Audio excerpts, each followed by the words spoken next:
What's up everyone, this is Yeeflex and welcome to another behind the scenes video. In this behind the scenes video, as you can see, we're going to be breaking down my song Strife. So basically, like all my other behind the scenes videos, I'm basically going to go into the conception and why the song was made. Then I'm going to talk about the structure and some of the sounds used in the song, and then I'll just talk about at the end how the song has been somewhat successful on my channel and just some general information about the song. So let's get into it and start off this behind the scenes video. So as you can see here, this is my project Strife.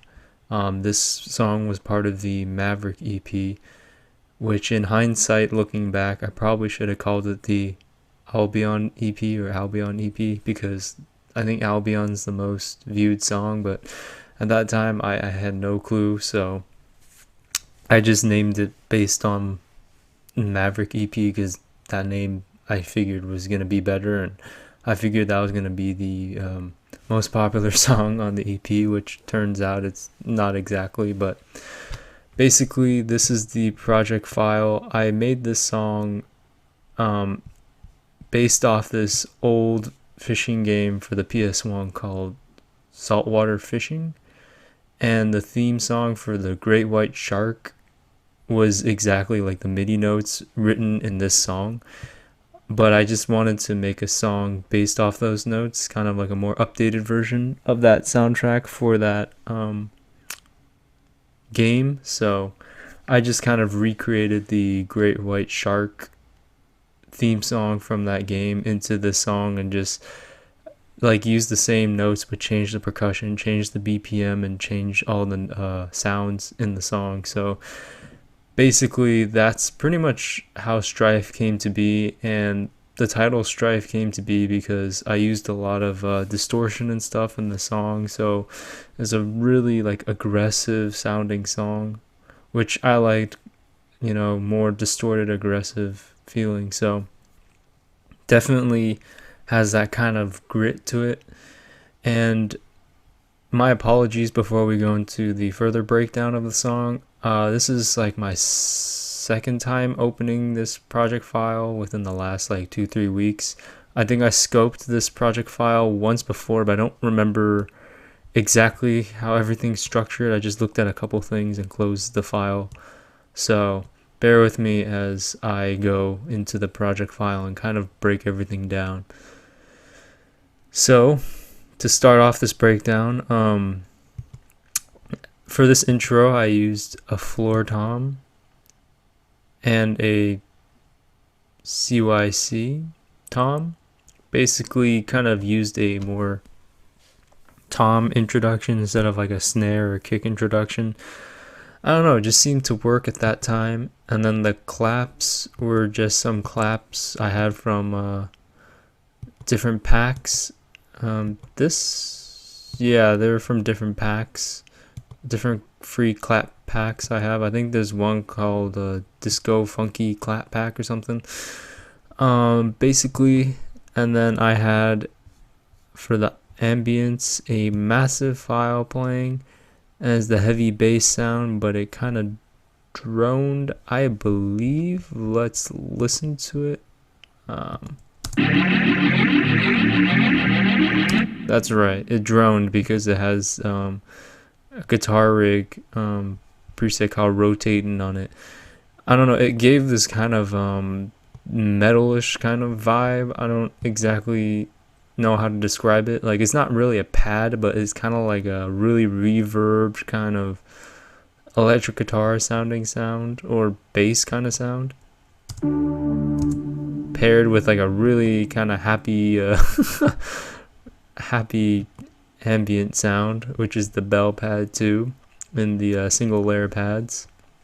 I don't know, those two just seem to work well together, so I had them automated. And then this is the frequency before it drops. It goes through, I think, a high pass filter,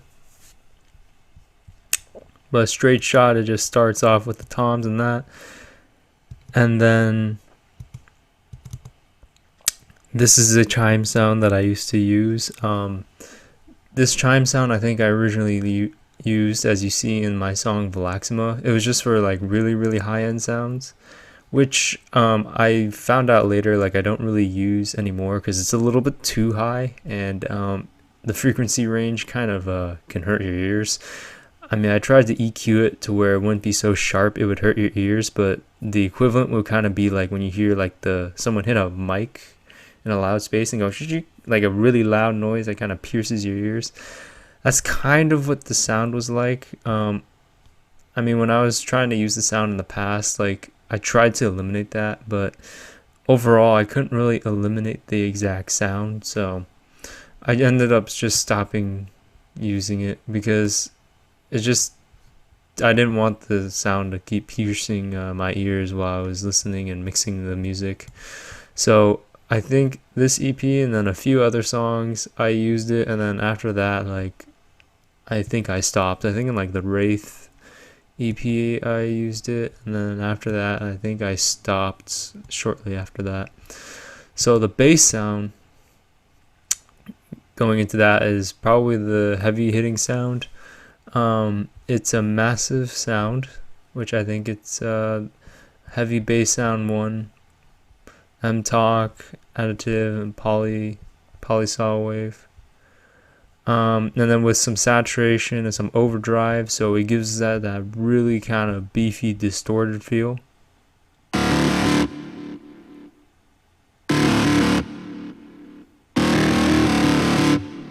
I mean, if that doesn't sound cool, I don't know what does. So basically I have I believe the same saturator and overdrive on the individual channels. Now personally for me, I like to do the effects on like an individual channel. So you could add them into a group channel, which is like possible. Like I have the compressor and EQ and stuff there, but normally I just like to leave the kind of effects like reverb, delay, and stuff on there. And in the individual tracks, I like to slap on the audio effects, kind of like saturation, amps, overdrives, because then you have more control over the volume level in the individual channel than you do in the group channel. That's just personally what I like to do. I know some people that throw the amps on the actual individual bass channel, so I mean, to each their own. But basically, that intro plays with the chime and then the riser and the different effects, and that's pretty much the main part. Oh, I forgot about this pluck. This pluck I actually used a lot in songs. I used this song in Navishmir first off, and then after that I used it in this whole EP, in the Maverick EP. So in Maverick, this song, I believe, no, I didn't use it in Albion, and I didn't use it in Hearthside. So I think just this song and Maverick, I used this pluck. But basically it's just this Ableton Live 8 plugin. It's a preset, and I don't know, I really like its pluck sound. Like,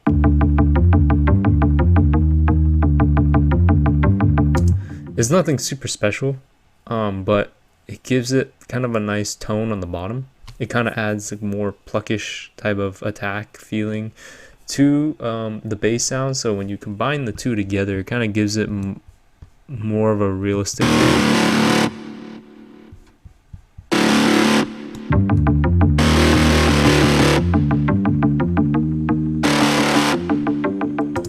So yeah, it just gives it a little extra texture on the bottom that I like. So basically this chord progression or the note progression is basically the same as I mentioned earlier as the Great White Shark theme that I think I recreated it by myself, and I'm pretty sure it's the exact same because I played it out on my keyboard in the past and tried to get the same note notation, kind of the same structure of that song, just in a higher BPM. So basically I did that, and then in the first drop it's pretty interesting because the percussion hits, and it's more of a kind of a halftime drum and bass drop, almost like drum step, where it's not like the drum and bass part. So basically it kind of goes like this.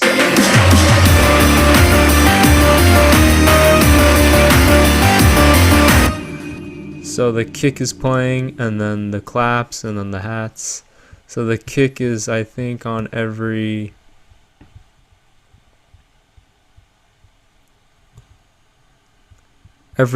beat, so there's no kick in between. It's just, yeah, so every 1 and 3.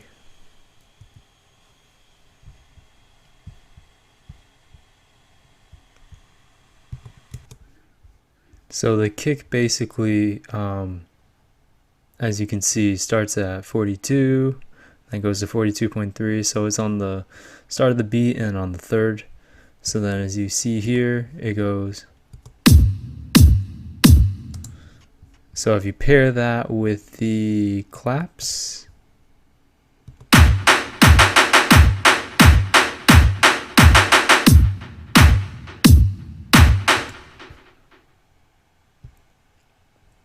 so it's a lot slower. And then in the first drop I decided to use claps because it just sounded better at the time. There wasn't anything too changing about that decision. It's just the claps sounded good, so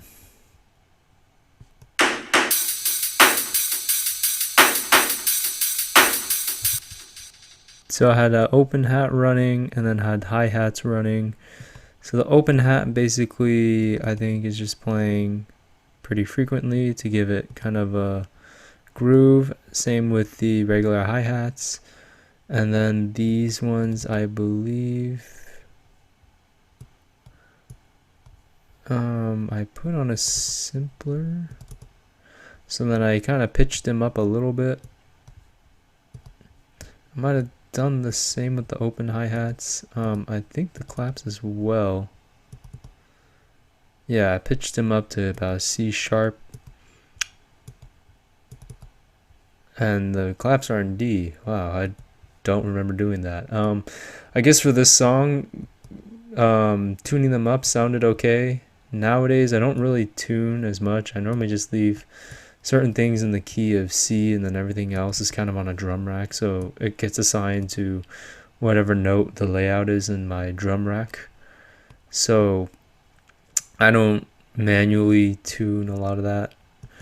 And in the drop, it introduced the lead sound in this build up here. Though I want to go back to that because I believe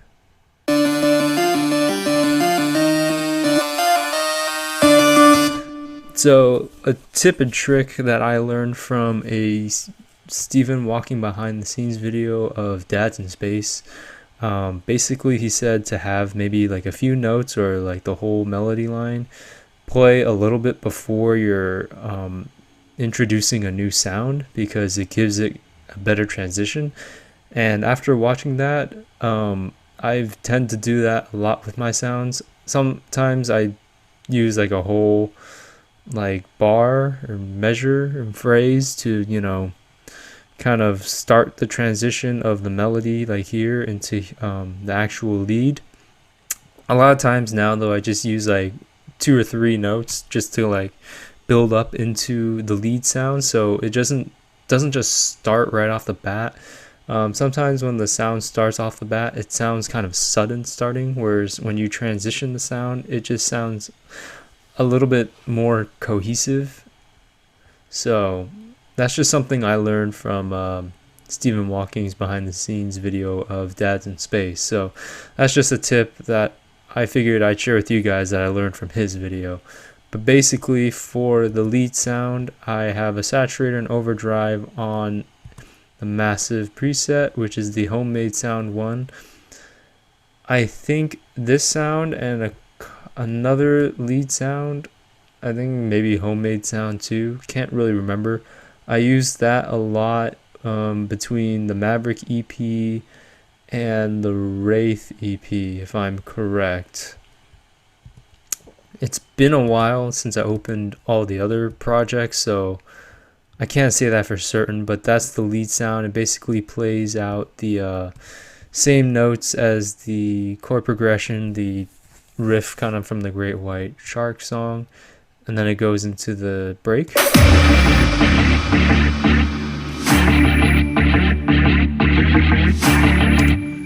So I just kind of skinny down in the break, just kind of had the main sounds playing, the ambient and the pluck. And then here, like with this song, I like it the most because now like I switch into kind of the more drum and bass percussion.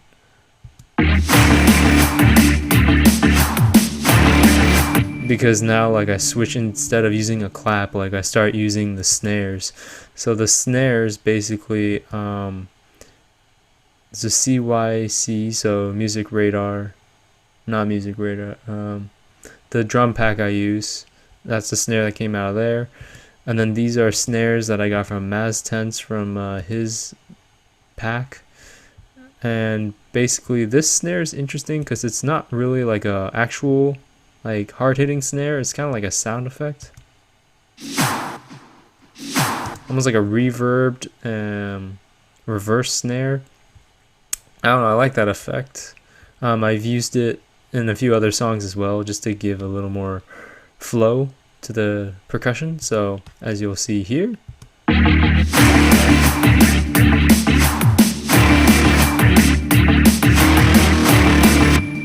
so I have that running, and then the kick is just playing the top kick and a different kick. So I believe this kick is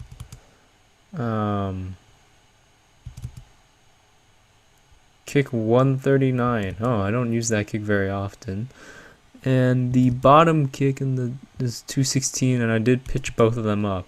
I pitched at least the bottom kick up. So in my old songs, this was a trick I learned from another behind the scenes video I watched in the past, is to have a top kick on the top. I don't do this as much now, but if you wanted to get that like top end, you could put like a high end sound up there, so like a hi-hat, and then pair it with the kick, and then EQ the like the hi-hat, so to speak, into like the high frequency range, take out all the lows, so then you just hear the top. So when the kick clicks, it just has that like top frequency sound, instead of having like a no top kick at all, where you can't really hear the kick that much. Like it's not as apparent when you listen like headphones or on a computer.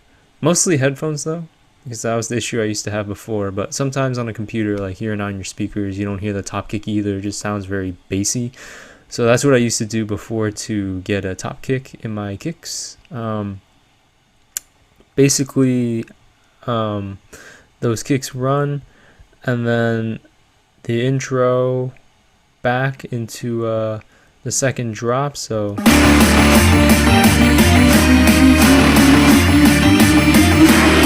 just a standard percussion snare build up, drop it off there, and then have the toms come back in to do a little tom fill. I like to do that every once in a while.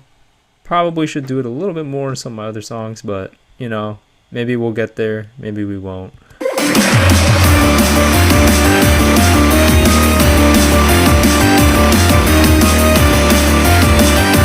As you can see, now it's more of the drum and bass kind of percussion drum loop. So as you can see, it kind of has the snare hitting, and it's the one and then off the 3, so it's like off the third beat. So it's the more typical drum and bass, where the snare's hitting on 2 and 4, I believe, and then the kicks are on 1, and then like the off in between 93.3, 93.4, kind of that offbeat to give it that groove. And basically it's the same sound, same kind of instrumental in that section as the first drop. And just one thing I want to note that I didn't note in the first drop, but I'll note here, is when the notes go to this section up here. So when let's see, what note is that? When the kind of C notes play out, it's pretty interesting because everything else kind of cuts out. So the percussion really gets to shine in this section.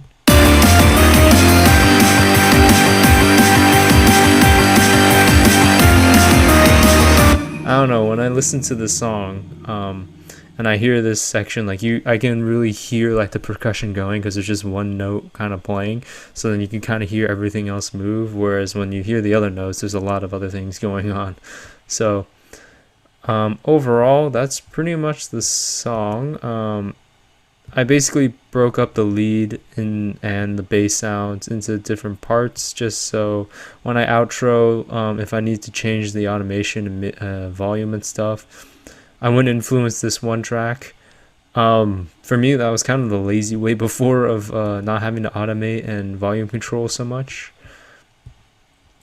And that was the only way I thought I could control all of that as well. I guess in the outro, it's pretty much the same percussion loop. I just take out this snare here, which is mainly the drop snare, and then just kind of wind it down from there and pretty much automate a lot of these sounds out and volume reduce a lot of the sounds. So actually I don't volume reduce some of the sounds. Okay, that's interesting. Basically I like to add a riser rising in to the drops and then kind of rising out of the drops into the maybe the outro or the break, just to give it a nice transition. And basically I have the sub here. This is a little bit different. This is the old school kind of way I used to do subs. I used to not cut it around 40 hertz and just leave this whole section and cut at 200. I don't do that much anymore, but basically this sub is what I used to do before as well, was a massive plugin. Just use a sine wave, which basically is like the same thing as an operator, but I used to pitch it down to about -12, pretty much the range in which I use operator, just manually going down the note order and kind of adjusting it from there. You can use massive, I don't know, in the G notes sometimes. I noticed in the past, like if it goes too low in the key of G, like it cuts out. Operator might do that every once in a while, but not very often. Every time I hit that note, I know in massive, like it would just completely disappear, which is a little bit strange because as a sine wave, I don't think it's supposed to disappear in that frequency range, but I'm not sure. I'm not too knowledgeable about that stuff. So I have a sub bomb running just to give the sub bass drop effect, and the last sound is going to be this ding sound. I think I explained it in another video, but this is the same ding sound that Paperwolf and I found on the internet a long time ago and kind of just used it as an inside joke, but I used it for a lot of songs. I believe from like 2000, I can't even remember, pretty much from when I started to about I want to say the Diversity EP, so 2018. So maybe like a good 4 or 5 years I used that sound at the end, and then eventually just stopped using it because it was kind of an old joke gone too long. So overall, that's Strife. Hopefully you guys learned something. It was kind of a quicker breakdown because there wasn't really too much to the song other than like the distortion and stuff for the bass sound, and it was just a saturator. It's like saturator, overdrive. I thought initially I put a guitar rig on that, but I didn't realize it was the ambient sound that I had a guitar rig on, so kudos to me, I guess. But overall, this was the third song on the Maverick EP, and this song, I don't know, I thought people would like it. I wasn't sure though, because I just really wanted to make the song for myself, because I couldn't find the Great White Shark theme on YouTube for many years. I mean, I was looking for the saltwater fishing soundtrack because it's such an old game for so many years, and I really couldn't find it. So it kind of was a little bit puzzling to me because I don't know, I just couldn't find it for the longest time. So it was nice to recreate it, and if anyone has played that game, that's why the song sounds so familiar to that soundtrack song. But overall, the song was really fun to make. I go back to the song in terms of looking for distortion. Like, I don't go into the project, but I do listen to the song for just the pure enjoyment of really distorted, hard-hitting music. I don't make hard-hitting music that often, but I really do love it when I do. And I have to say, this is probably the hardest song, like most distorted, hard-hitting song I've ever made. And I do appreciate everyone, I guess, on YouTube that's listened to the song, because apparently on my channel, this song has 145 views. While that's not a lot to some people, that's a lot to me. If a song hits like 100 views, to me, it's like a successful song. But amongst the popular video section on my YouTube channel, like, this is one of the songs, which I'm kind of surprised. I thought initially in this whole EP, the Maverick EP was going to be the most popular, but I'll Be On and this song like have proven me wrong, and those two songs are the more popular ones. So overall, the song was really fun to make. I just had like the greatest time recreating the Great White Shark theme and just going as crazy as possible, making like a super heavy distorted song. One day maybe I'll make a song this crazy and heavy, but right now I think my style's changed a little bit, so hopefully you guys will hear some of that music in the future. But I could probably say like it's changed a little bit. I do use distortion and amps in kind of cleaner and more melodic songs. It's just not as heavy as this song, but this song was kind of the bridge and gateway to me experimenting with a lot of different distortions and stuff. So overall, that's Strife. This is the mastering chain that I use for the song. Nothing super special. Based on this guy, Assad Ahmad, his chain mastering video, kind of the same chain that I've used over the years. So hopefully you guys learned something from this video. Sorry if the volume fluctuated every once in a while in this video. I've kind of forgot how much distance I needed from the mic sometimes, so just bear with me in this video for that. But overall, this is Strife. And again, hopefully you guys learned something, and hope you guys enjoyed these behind the scenes videos and my mix videos that have been coming out. Alright, have a good one everyone. Peace.